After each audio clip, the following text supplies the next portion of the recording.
Hi everyone, I am doctor Farsana.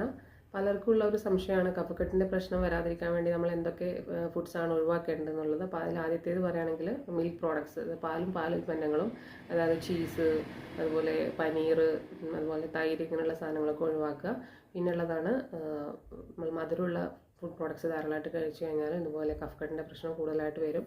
പിന്നുള്ളതാണ് പഴം കൂടുതലായിട്ട് കഴിക്കുന്നവരിലും അത് മ്യൂക്കസ് മെമ്പറൈനെ പോയി ആക്ടിവേറ്റ് ചെയ്യുകയും പിന്നെ വീണ്ടും മ്യൂക്കസ് പ്രൊഡക്ഷൻ ഉണ്ടാവുകയും ചെയ്യുന്നു. പിന്നുള്ളതാണ് ആൽക്കഹോൾ ആൻഡ് കഫീൻ.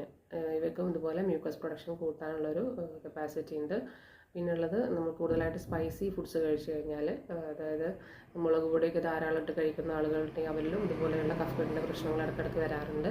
പിന്നുള്ളത് ടൊമാറ്റോ അല്ലെങ്കിൽ ടൊമാറ്റോ സോസൊക്കെ കൂടുതലായിട്ട് ഉപയോഗിക്കുന്നവരിലും ഇത്തരത്തിലുള്ള പ്രശ്നം കണ്ടുവരാറുണ്ട്. പിന്നെയുള്ളത് മറ്റേ പുളിയുള്ള ഫ്രൂട്ട്സ്, സിട്രസ് ഫ്രൂട്ട്സൊക്കെ, ലെമൺ, അതുപോലെ ഓറഞ്ചൊക്കെ ധാരാളമായിട്ട് ഉപയോഗിക്കുന്നവർ ഇത്തരത്തിൽ കാണാറുണ്ട്.